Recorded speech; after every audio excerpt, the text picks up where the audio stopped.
Olá, eu sou o jornalista Rafael Braga e eu estou na delegacia especializada em proteção à criança e ao adolescente aqui em Manaus para falar de um caso que chocou a imprensa, que chocou a sociedade. Um advogado foi preso acusado de estuprar a própria filha e, de acordo com as informações policiais, ele era filho aí de pai de santo, ele era dessa religião e ele dizia que quando cometia esse ato, ele estava aí incorporado por uma entidade.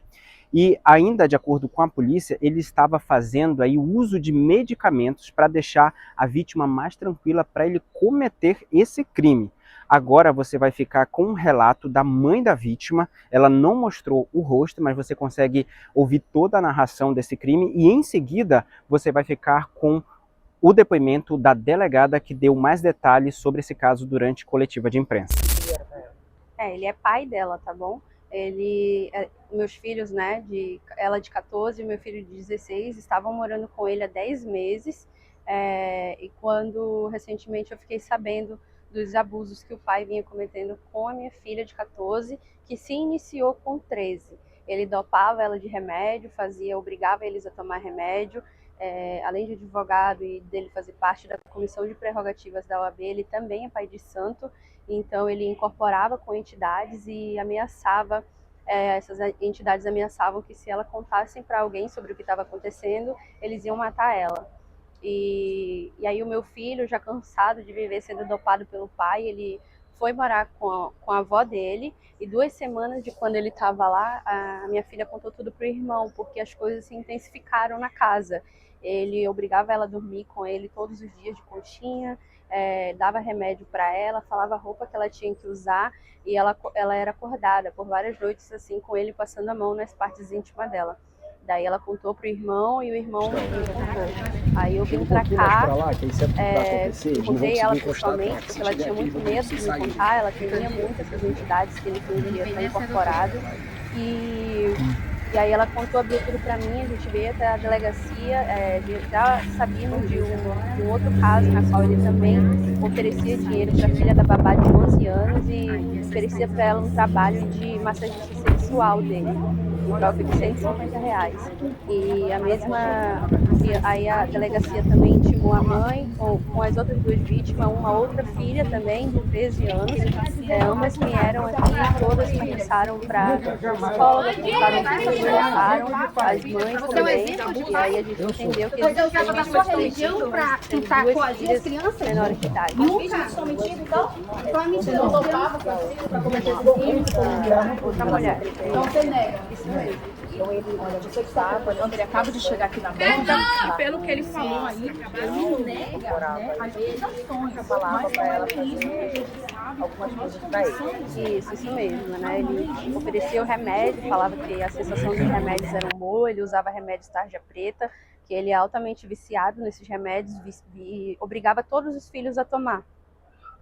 Quem lhe contou foi o seu filho mais velho. Foi isso? Quantos anos seu filho tem, mais velho? O meu filho tem 16 anos e ele nunca tinha feito uso de remédios assim enquanto morava comigo. Isso tudo começou na casa do pai, né? O pai falava que o remédio fazia ele esquecer dos problemas, que dava sensações boas, que ia sentir o corpo saindo do lugar e que ele ia ter umas alucinações que seriam positivas.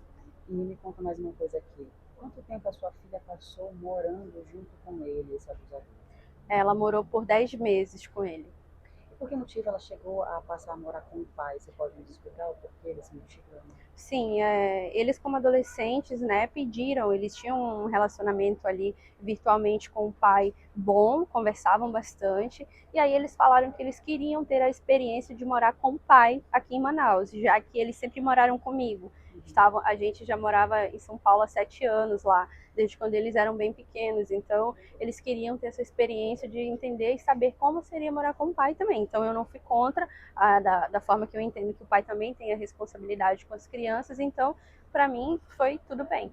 Inicialmente, eles passariam quanto tempo? Não teriam uma data determinada para estabelecer para eles ficarem com o pai, né? Mas a sua filha, ela chegou a relatar para alguém da família, na polícia, na escuta especializada, há quanto tempo ela vinha passando por esses abusos? Sim, ela falou para a psicóloga, falou para delegado, para todo mundo que precisou fazer a investigação desse caso, né, para a gente chegar até hoje. Ela contou abertamente, desde que isso começou ainda no ano passado, aonde foi, as vezes que foram, ela relatou tudo. Isso começou o ano passado, né? Então ela já passou aí por exame de corpo de delito, comprovou os abusos sexuais praticados pelo próprio pai. Como mãe, só para finalizar agora, a gente não vai tomar muito seu tempo, mas como é que você se sente agora sabendo que ele, por mais que tenha feito essa monstruosidade com a sua filha, está atrás das grades agora? Como é que você se sente? Eu fico feliz, né, que a justiça de fato agiu. A gente estava apreensivo nesses últimos dias, porque eu estou aqui já tem um mês e até então a gente não tinha tido uma decisão, nenhum retorno, mas agora, hoje, a gente teve essa decisão favorável, de fato, trazendo, levantando todos as provas, né, que a gente apresentou, e a justiça fazendo jus a isso, né? Então eu fico feliz e também espero, eu sei que do lado da justiça, da polícia, da delegacia, da juiz, eles fizeram um bom trabalho. O meu único receio agora é que a prerrogativa da OAB tente de alguma forma amenizar essa situação, porque ele já tem uma fama na cidade como alguém que é protegido pela OAB. Então eu espero que eles realmente sejam éticos agora. Aproveitava, ele abusou de 2 crianças, sendo filhas dele, e abusou também de uma criança que era filha da menina que trabalhava na casa dele. E a primeira vítima, ela informa que foi até Brasília, viajou com o pai, e durante essa viagem ele acabou ministrando alguns medicamentos, como Zopidem, Rivotril, para que essa criança ela ficasse um pouco mais sem o discernimento total dela, e acabasse que ela ficaria mais vulnerável. E algumas vezes ela acordou com ele passando a mão no corpo dela. Depois, ele se aproveitou da condição dele, da religião dele. Ele é do candomblé, ele é pai de santo. E ele se trancava dentro do quarto. E aí ele começava a dizer para elas que baixavam a entidade e que aquilo era normal fazer. Então ele começava pedindo para massagear os pés, depois massageava as coxas, e assim ia subindo até chegar no órgão genital dele, e pedia que massageasse. Nisso, essa criança, obviamente, ficou extremamente assustada. Isso também aconteceu em São Paulo, aconteceu com outra filha dele, e ele ameaçou essa criança de que ela precisava gravar um vídeo dizendo que ele era o melhor pai do mundo, porque se isso acontecesse, ele ia dizer que a criança estava mentindo. A criança, por medo, gravou esse áudio dizendo que ele era o melhor pai do mundo, que ele era um pai muito bom, mas por medo. Recentemente, agora em junho, isso aconteceu novamente quando ela veio para casa. Aconteceu que ele se trancou no quarto novamente e dizendo que baixou a entidade, e aí dizia para que essa criança também fizesse isso com ele. E aí ela contou para a mãe automaticamente veio na DEP e nós começamos a investigação. Além disso, a filha da babá, que também era menor de 14 anos à época, acho que tinha 11 anos, ele contratou ela para ela ser massagista. Então ele dava R$ 50 para ela começar a mexer no pé. Só que aí ele ia fazendo o mesmo modus operandi. Depois no pé, depois nas coxas e depois subia para as partes íntimas. Quando a criança conta para a babá com medo de perder, ela acabou repreendendo a criança porque achou que não fosse verdade. Até quando duas irmãs começaram a conversar isso, veio à tona, os 3 vieram até a DEP, nós conseguimos pedir essa prisão, também conseguimos cumprir o mandado de busca e apreensão. É importante destacar também que o Poder Judiciário foi muito importante nessa decisão e ajudou para que a gente pudesse deferir esses procedimentos, e também nós cumprimos tudo isso com o acompanhamento das prerrogativas da OAB. Então, nós cumprimos todos os mandados mediante as prerrogativas da OAB, para que os procedimentos sejam cumpridos de maneira legal e ninguém possa alegar nenhum tipo de nulidade.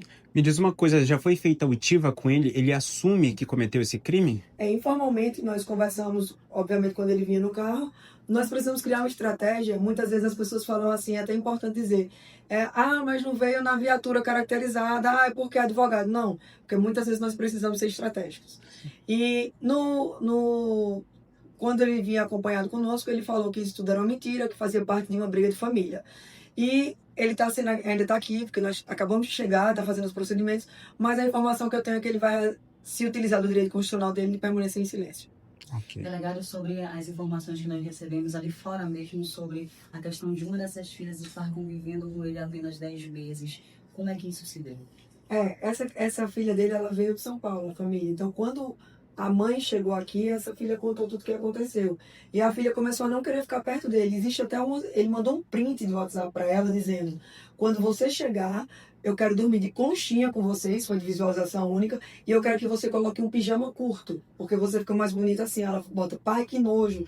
Então, quando a mãe chega, que ela começa a ter coragem, tudo isso até para se resguardar. Ela estava em tese, sozinha, para poder se defender. E aí ela começou a conversar com outra irmã, que não é do mesmo casamento, e aí elas começaram a conversar, e aí a mãe, assim que chegou de São Paulo, veio na DEP, e nós começamos essa investigação agora no início do mês de julho. Agora, delegada, tem uma pessoa que está aqui que supostamente seria o filho dele adotivo. Ele chegou a relatar ano passado, acredito que por volta de agosto, que ele teria sido abusado e agredido na época. Viralizou muito o vídeo dele. É verdade essa versão? Nós estamos investigando, mas os filhos deles que estavam no momento que nós cumprimos a busca e apreensão, não pareciam de forma alguma ter sido violentados, porque eles tinham muito amor, possivelmente, pelo pai. Então ele chorou muito, eu precisei acalmar, vamos dizer: olha, fica tranquilo, seu pai vai, aqui a gente vai cumprir só o que a lei determina, não adianta se revoltar nesse momento, porque é uma decisão judicial, e decisão judicial a gente cumpre e discute da maneira legal, pelos meios legais, né? Então não adianta se esquivar aqui e tal, não, eu vou lá, quero ver meu pai. Então, quando nós terminamos a busca, eles dois se despediram chorando do pai, e nós trouxemos, inclusive ele está aí, mas na versão dele, o pai dele é inocente.